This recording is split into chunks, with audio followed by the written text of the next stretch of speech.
Sallallahu ala Muhammad. Bismillahirrahmanirrahim. Alhamdulillahirabbil alamin.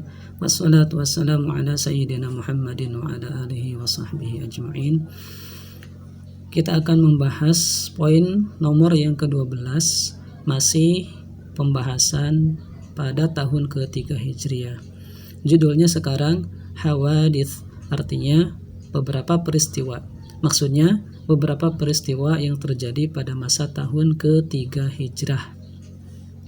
Awalan, pertama, fis sanati tsalitsah minal hijrah, pada tahun yang ketiga dari hijrah, zawwaja ar-rasulu sallallahu alaihi wasallam bintahu Umma Kulthum.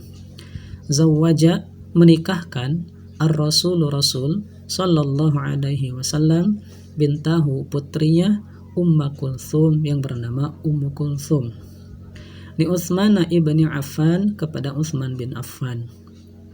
Pada tahun ketiga hijrah ini, Rasulullah Shallallahu Alaihi Wasallam menikahkan putrinya yang bernama Ummu Kulthum.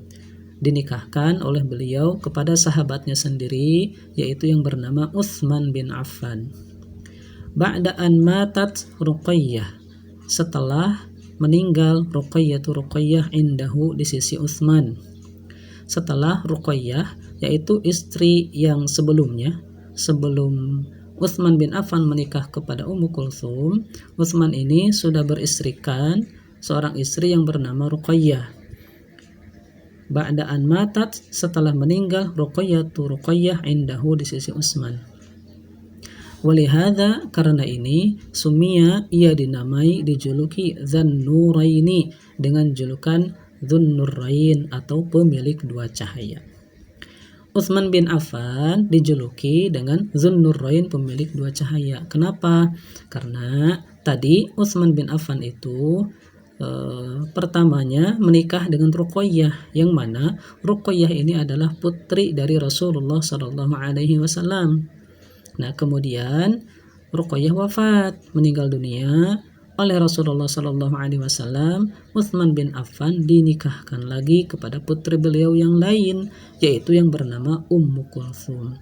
Jadi Utsman bin Affan dijuluki dengan Dzun-Nurain, pemilik dua cahaya, karena beliau menikahi dua putri Rasulullah Sallallahu Alaihi Wasallam, meskipun tidak langsung sekaligus dinikahi kedua-duanya, karena tidak boleh ya, dua saudara perempuan bersaudara dua-duanya langsung dinikahi, tidak boleh. Utsman bin Affan pertama menikahi Ruqayyah, kemudian setelah meninggal oleh Rasul dinikahkan lagi kepada Ummu Kulthum. Di sini ada catatan kaki. Yang pertama, tuwfiyat, dia Ruqayyah diwafatkan, wafat Ruqayyah, war rasulu, sedangkan Rasul sallallahu alaihi wasallam bi Badrin, sedang berada di Badar, yaitu sedang melaksanakan perang Badar. Ketika Rasulullah perang Badar, Ruqayyah ini wafat. Wa qad ta'akhkhara zawjuha Utsmanu an ghazwati Badrin, dan datang terlambat suaminya, suaminya Ruqayyah, yaitu yang bernama Utsman, pada perang Badar, dari perang Badar. Tertinggal, Utsman bin Affan tertinggal. Linsyighalihi, karena sibuknya Utsman bin Affan, bitamridhiha, dengan sakitnya Ruqayyah. Ruqayyah sakit, karena sakit maka Utsman bin Affan ketinggalan perang Badar karena mengurus Ruqayyah yang sedang sakit. Yang kedua, wa fiha, dan pada tahun tersebut, yaitu pada tahun ketiga Hijriah, tazawwaja, menikah, alaihi salatu wassalam, Rasul alaihi salatu wassalam menikah Hafsata binta Umar, kepada Hafsah binta Umar, putrinya Umar. Rasulullah pada tahun ketiga Hijriah ini juga menikah kepada putri Umar bin Khattab, sahabatnya sendiri. Putri Umar bin Khattab itu yang bernama Hafsah. Wa Zainab, dan Rasul juga menikah dengan seorang wanita yang bernama Zainab binta Khuzaimah, putri dari Khuzaimah al-Hilaliyah. Tadi di sini ada catatan kaki yang kedua. Rasul pada tahun tersebut, pada tahun ketiga Hijriyah, menikah dengan Hafsah putri Umar. Ba'da'an tuwfiya zawjuha, setelah suaminya wafat. Suami siapa? Suami Hafsah. Hafsah asalnya punya suami, kemudian suaminya wafat. Bijirahatin asobathu bibadrin, disebabkan luka-luka yang ia dapatkan dalam perang Badar. Suami Hafsah ini sahabat Rasulullah juga, ikut perang bersama Rasul di perang Badar. Karena terluka dan meninggal dunia, maka Hafsah menjadi janda. Hafsah ini putri Umar bin Khattab radhiyallahu anhu, sahabat Rasulullah. Hafsah menjadi janda karena ditinggal wafat oleh suaminya dalam perang Badar, karena luka-luka yang terjadi dalam perang Badar. Kemudian setelah menjadi janda oleh Rasulullah, dinikahlah Hafsah ini. Tentunya salah satu di antaranya adalah dalam rangka untuk menghibur kepada Hafsah bahwa suaminya adalah sahabat Rasulullah juga yang syahid ikut berperang bersama Rasulullah, terluka dalam perang Badar. Yang kedua, Rasulullah menikah dengan Zainab di tahun yang sama, yaitu pada tahun ketiga Hijriyah. Zainab putri Khuzaimah al-Hilaliyah. Catatan kaki di sini nomor 1, kita lihat. Waqad qutila zawjuha bi Uhudin. Telah terbunuh suami Zainab maksudnya. Suami Zainab terbunuh bi Uhudin dalam perang Uhud. Waktu sama, dan dia Zainab dijuluki fil jahiliyah, pada masa jahiliyah, bi ummil masakin, dengan julukan ibunya orang-orang miskin. Li ra'fatiha, karena kasih sayang Zainab, wa ihsaniha, dan kebaikan Zainab ilaihim, kepada orang-orang miskin. Zainab ini ketika masih masa jahiliyah, sebelum masuk Islam, sebelum Rasulullah diutus, dia itu sudah terkenal dengan kebaikan dan kasih sayangnya kepada orang-orang miskin. Karena itu Zainab ini dijuluki Ummul Masakin, ibu orang-orang miskin. Nah, Zainab ini punya suaminya ikut perang dalam perang Uhud bersama Rasulullah dan terbunuh, wafat, mati syahid dalam perang Uhud. Kemudian Zainab menjadi janda dan dinikah juga oleh Rasulullah Shallallahu Alaihi Wasallam pada tahun ketiga Hijrah juga. Jadi Rasulullah menikah itu bukan karena hawa nafsu atau yang lain, yang sebagaimana manusia biasa kita, tapi Rasulullah itu dalam rangka untuk mempererat tali hubungan dan melanjutkan persaudaraan dengan sahabatnya yang sudah meninggal. Yang sudah meninggal ini dalam perang Uhud adalah sahabat Rasulullah juga, punya istri namanya Zainab putri Khuzaimah al-Hilaliyah. Setelah meninggal suaminya, kemudian Zainab ini dinikah oleh Rasulullah Sallallahu Alaihi Wasallam. Nomor 3, wafiha, dan pada tahun tersebut, yaitu pada tahun ketiga Hijriyah, wulida, lahir Al-Hasanu bin Ali, Hasan bin Ali. Ini adalah cucu Rasulullah Sallallahu Alaihi Wasallam dari Ali bin Abi Thalib. Ali bin Abi Thalib menikah dengan putri Rasulullah yang bernama Fatimah. Dari pernikahan Ali dengan Fatimah ini lahirlah salah satunya Al-Hasan, yaitu cucu Rasulullah Sallallahu Alaihi Wasallam, cucu yang disayang oleh Rasulullah Sallallahu Alaihi Wasallam, yang nanti di kemudian hari Al-Hasan ini sempat menjadi khalifah dalam beberapa bulan, kurang dari setahun pernah menjadi khalifah sepeninggal Rasulullah Sallallahu Alaihi Wasallam. Setelah kekhilafahan Abu Bakar, Umar, Utsman, dan Ali radhiyallahu anhum, sempat Al-Hasan ini menjadi khalifah dalam beberapa bulan. Nah, Al-Hasan ini lahir pada tahun ketiga Hijriyah. Nomor 4, wafiha, dan pada tahun tersebut, pada tahun ketiga Hijriyah, hurrimat, diharamkan al-khamru, khamr, minuman keras, tahriman qat'iyan, dengan pengharaman yang tegas. Lidororiha, karena membahayakannya khamr, minuman keras, fil aqli, terhadap akal, wal jismi, dan kepada badan, tubuh, wal mali, dan juga membahayakan harta, habis harta untuk minuman keras. Pada tahun ini, pada tahun ketiga Hijriah, diharamkan khamr dengan pengharaman yang tegas. Di sini ada catatan kaki nomor 2, kita lihat.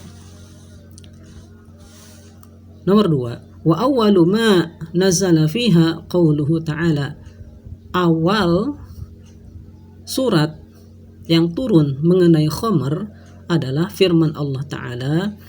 Bismillahirrahmanirrahim.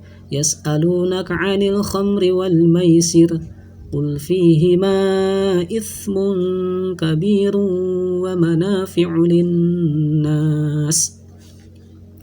Ini awal pertama turun ayat tentang khamr, karena tentang khamr ini, pelarangan keharaman tentang khamr ini tidak secara sekaligus Allah haramkan secara tegas, namun secara bertahap. Nah, pada tahun ketiga Hijrah inilah khamr diharamkan secara tegas. Awalnya, sebelum ditegaskan keharaman khamr, ayat inilah yang turun. Yas'alunaka, mereka bertanya kepadamu wahai Muhammad, anil khamri, mengenai khamr, minuman keras, wal maisir, dan judi. Qul, katakanlah wahai Muhammad, fiha, padanya, pada khamr, ithmun kabirun, ada dosa yang sangat besar, wa manafi'u linnas, dan ada beberapa manfaat bagi manusia. Allah belum menegaskan keharaman khamr secara tegas, namun Allah menyampaikan bahwa pada khamr itu dosa besar, namun ada manfaatnya. Itu ayat yang pertama diturunkan mengenai khamr. Walamma syaribaha ba'dul muslimin, walamma, dan ketika syariba, meminum, terhadap khamr, ba'dul muslimin, sebagian umat Islam, ketika sebagian umat Islam meminum khamr, wa khallata fil qiraah, dan bacaannya menjadi kacau, wa khallata fil qiraah, dan mengacaukan bacaan salat, ketika salat dalam keadaan mabuk, dalam keadaan teler, karena setelah minum khamr langsung salat, maka bacaannya menjadi kacau. Hurrimat as-salatu, maka salat dilarang, alas sakrani, bagi orang yang mabuk. Orang yang sedang mabuk, orang yang lagi mabuk dilarang salat. Larangannya biqaulihi ta'ala, dengan firman Allah Ta'ala. Bismillahirrahmanirrahim. Ya ayyuhalladzina amanu la taqrabus salata wa antum sukara hatta ta'lamu ma taqulun. Ya ayyuhalladzina amanu, wahai orang-orang yang beriman, la taqrabu, janganlah kalian mendekati as-salata, salat, jangan mendekati salat, jangan melaksanakan salat, wa antum sukara, sedangkan kalian dalam keadaan mabuk, hatta ta'lamu, sampai kalian mengetahui, ma taqulun, apa yang kalian ucapkan, apa yang kalian katakan, apa yang kalian baca. Itu larangan kedua tentang khamr. Awalnya Allah menyampaikan khamr itu dosa besar, tapi ada manfaatnya. Yang kedua, Allah menyampaikan, hai orang yang beriman, ketika sholat jangan mabuk, jangan mendekati sholat kalau sedang mabuk, begitu. Karena tadi ternyata banyak para sahabat ketika itu, para sahabat ketika itu mereka sholat dalam keadaan mabuk, sehingga bacaan sholatnya menjadi kacau karena teler, sedang mabuk. Walamma hadatha, lalu ketika terjadi, min syurbiha, karena meminum khamr, i'tida'u ba'dil muslimin, permusuhan di antara sebagian kaum muslimin, ala ikhwanihim, atas sesama saudara mereka, hurimat qat'iyan, maka diharamkanlah khamr qat'iyan, secara tegas, secara pasti. Ternyata khamr ini menimbulkan permusuhan, khamr ini menimbulkan kebencian, khamr ini menimbulkan pertengkaran, perdebatan, pertengkaran di antara sesama kaum muslimin. Maka diharamkanlah khamr secara tegas biqaulihi ta'ala, dengan firman Allah Ta'ala. Bismillahirrahmanirrahim. يا أيها الذين آمنوا إنما الخمر والميسر والأنصاب والأزلام رجس من عمل الشيطان فاجتنبوه لعلكم تفلحون إنما يريد الشيطان أن يوقع بينكم العداوة والبغضاء في الخمر والميسر ويصدكم عن ذكر الله وعن الصلاة فهل أنتم منتهون. Artinya, ya ayyuhalladzina amanu, wahai orang-orang yang beriman, innamal khamru, sesungguhnya hanyalah khamr itu, wal maisiru, dan judi. Khamr dan judi itu hanyalah, atau sesungguhnya khamr dan judi itu, minuman keras dan judi itu, wal ansabu, dan berkurban untuk berhala, wal azlamu, dan mengundi nasib dengan anak panah, rijsun, adalah perbuatan keji, min amali syaitani, dan termasuk dari perbuatan syaitan. Fajtanibuhu, maka jauhilah oleh kalian perbuatan itu, la'allakum tuflihun, agar kalian beruntung. Innama, sesungguhnya hanyalah, yuridu, bermaksud, asyaitanu, syaitan, an yuqi'a, dia menimbulkan, bainakum, di antara kalian, al-adawata, permusuhan, wal bagdoa, dan kebencian, fil khamri, melalui khamr, minuman keras, wal maisiri, dan judi, wa yasuddakum, dan menghalangi kalian, syaitan itu menghalangi kalian, an dzikrillahi, dari mengingat Allah, wa anis salati, dan dari melaksanakan salat, fahal antum muntahun, fahal antum muntahun, maka mengapa tidak kalian menghentikannya, maka tidakkah kalian menghentikannya. Kemudian wal ansabu, kata al ansab ini maknanya adalah hijaratun, sebuah batu, tunsabu, yang diletakkan alaiha, di atasnya, dima'udz-dzibhi, darah sembelihan hewan, wa tu'badu, lalu disembah. Itu namanya ansab. Makanya tadi al ansab ini adalah kurban untuk berhala. Jadi sembelihan hewan, darahnya dikucurkan di batu, kemudian batu itu disembah. Wal azlam, adapun makna azlam, allati kanu yastaqsimuna biha, yaitu yang mana mereka, orang-orang jahiliyah itu, mengundi nasib biha, dengannya. Itu namanya azlam. Begitu peristiwa atau tahapan larangan khamr, minuman keras. Tadi disebutkan ada 3 tahapan. Kalau di sini kembali ke atas, nomor 5, wa kanat ghaira muharramatin fi awalil Islam, dan khamr itu tidaklah diharamkan pada awal-awal Islam. Thumma hurimat, kemudian ia diharamkan, khamr diharamkan, tadrijan limahabbatil arabi laha, dalam rangka tadrijan, dengan cara bertahap, limahabbatil arabi laha, karena kecintaan, kesukaan orang-orang Arab laha terhadap khamr, minuman keras, wa su'ubati tarkiha, dan sulit meninggalkannya.